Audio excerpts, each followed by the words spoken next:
Hi, Jodi Hardesty with Empowered Heart Connections. Many people struggle to make the transition from being single to being in a relationship. And there are many reasons why that happens. And we're going to talk about some of those reasons and some tools to help you kind of overcome and evaluate what those obstacles are.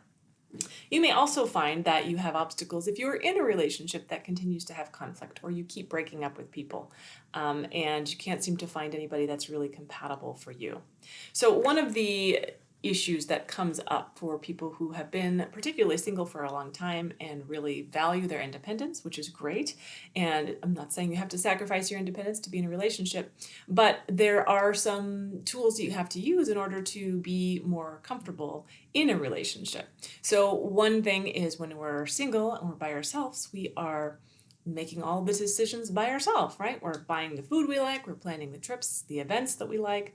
We are really totally singularly focused on our own schedule, and we're making every decision in our life completely independently. And when you are in a partnership, obviously some of those things need to have some compromise. It takes consideration to really help both people feel like both of their needs are met. And this can be problematic if one person is continuing to try to make all the decisions without either compromising or connecting or even considering another person in the relationship. So one way to help you kind of shift this perspective from single to open to a relationship is to ask yourself some questions. So ask yourself, how does this affect my partner when you are in a relationship, when you are dating? Would I appreciate it if they made this decision without me? And can I find a middle ground? So really allowing yourself to explore a bit of kind of putting yourself in their shoes and recognizing that some of these issues do involve both people, right? Especially if you get to the point where you're living together. But even if you're just dating, having schedules, being respectful of each other's schedule and time can be really important. And understanding each other's boundaries and perspectives around that can really be valuable. So enjoying full independence without compromise is something that has to be addressed whenever you are in a relationship or you're beginning a relationship. Being used to having, again, your own space and your own time and not answering to anyone can really be problematic in a relationship.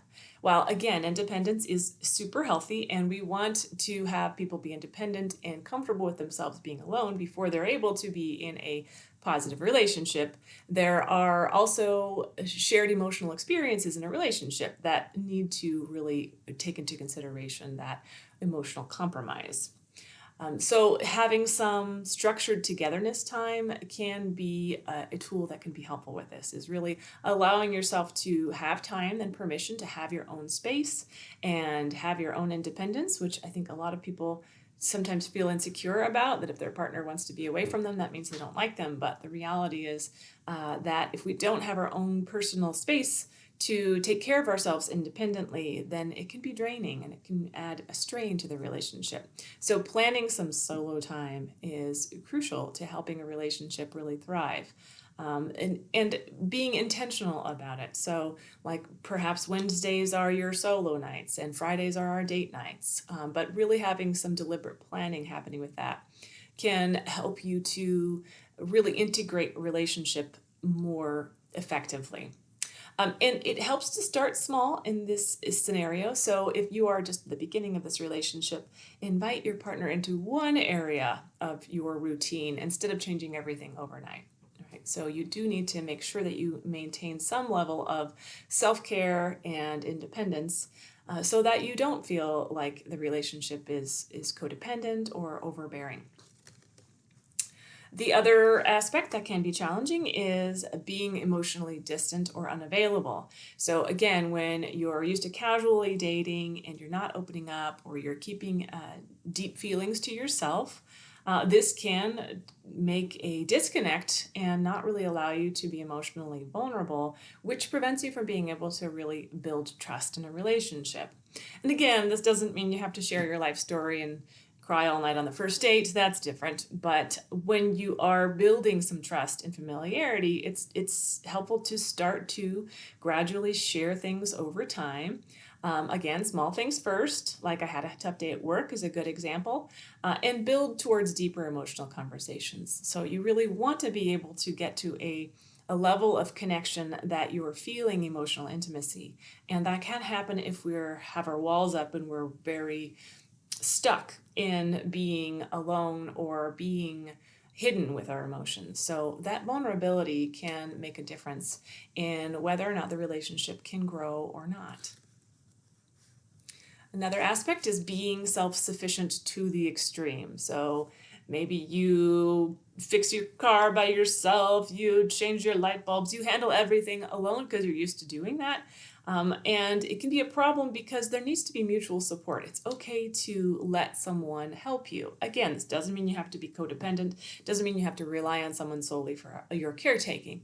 But if maybe your partner's great at fixing cars and they want to help out with that, then you can take that off of your plate. That it's okay to have one person be able to help you in an area that maybe you struggle with, and vice versa. If they maybe struggle in an area, that you can kind of help them out in that aspect.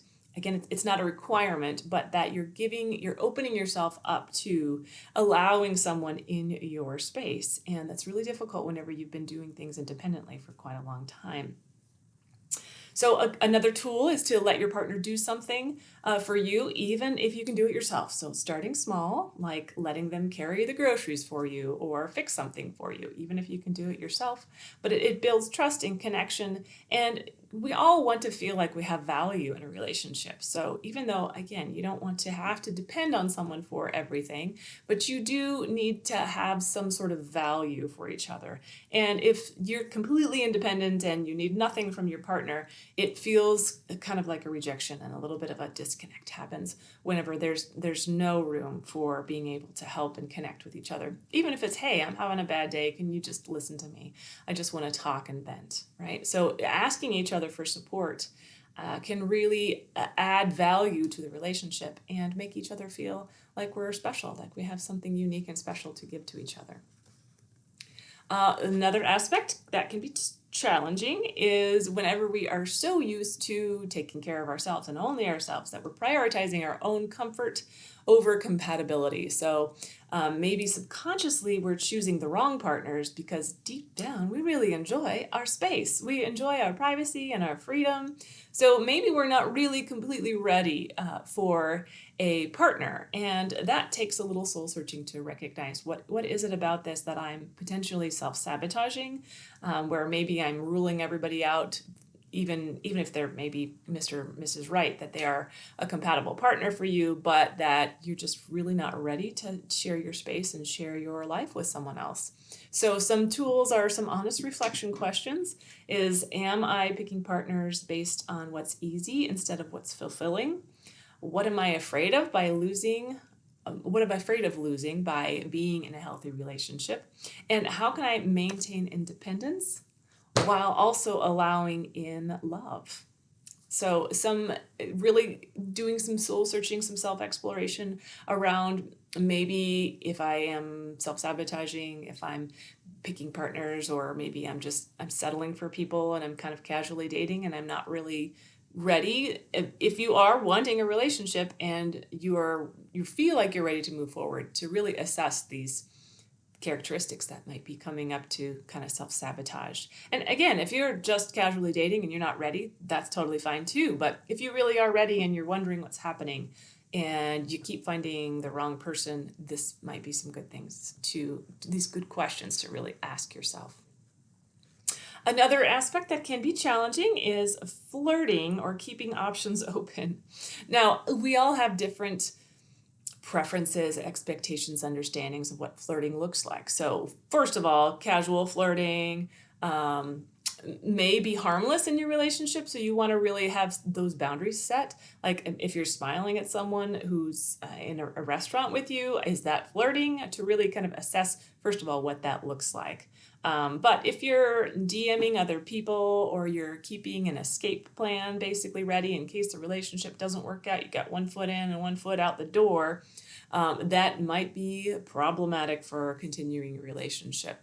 So if you are, and again, this doesn't mean you can't date more than one person at once, and be open about that. But if you are finding somebody who is potentially a compatible partner and you're continuing to keep your options open, you might be eliminating them as a potential partner because you're not able to really deepen that connection.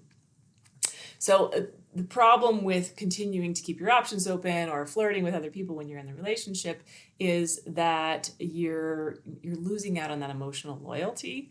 And that can be just as important as a physical commitment if you are working towards having a committed relationship.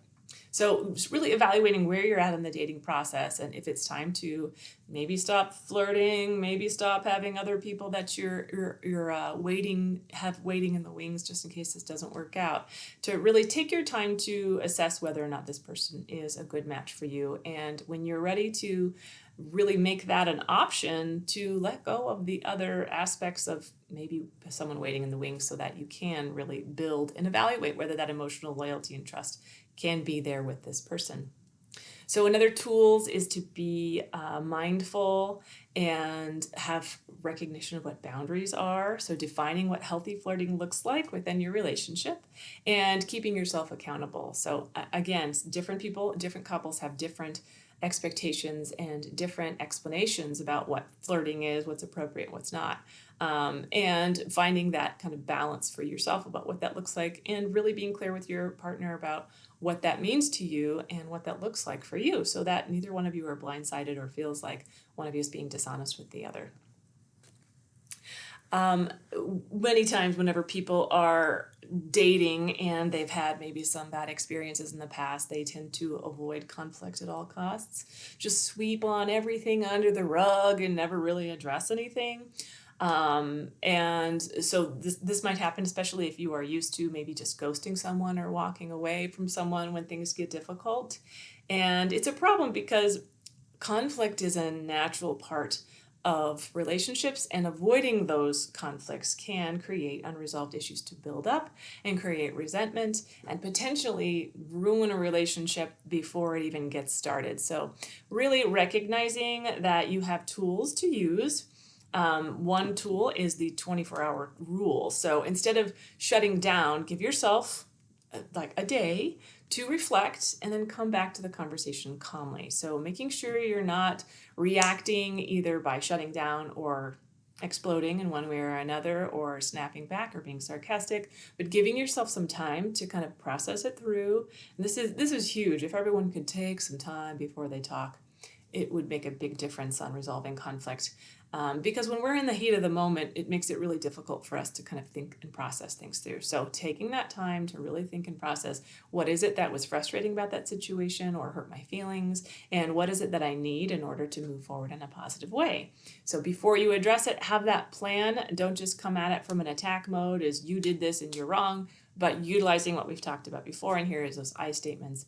I felt really frustrated when you made dinner plans without consulting me, and, it kind of took me off guard, and I'd like it in the future if you would really talk with me before you make plans for us. Right? So it doesn't have to be a fight. Conflict does not have to be a fight. But I think many of us have had experiences with conflict being just so detrimental and volatile that we don't know how to do it without having it be that way. And you can have a disagreement with somebody without having it be unpleasant, without having it be like volatile. All right, so I hope these tools have been helpful. Again, there's nothing wrong with loving your independence. It's essential for people to have healthy relationships, is that we're able to be independent so that we can bring our full selves to a relationship whenever we are ready to do that, right? We don't want to try to fill a hole of who we are with someone else. We really need to have that independence. So that's a beautiful thing. So I'm not saying let go of your independence. I'm just saying that it may be helpful to be aware that sometimes your independence may need a little bit of redefinition whenever you are bringing someone into your life. It doesn't mean that you can do everything exactly the same as you did whenever you were single, because you've got someone else's needs and feelings to consider. So again, don't lose yourself in the relationship. That's not what it means, but evolving to really find balance and honoring your own autonomy while creating space for deep connection in a relationship. So I hope this has been helpful. Thank you guys for watching. Please like and subscribe if this has been helpful, and maybe even share it with somebody you think that might appreciate it.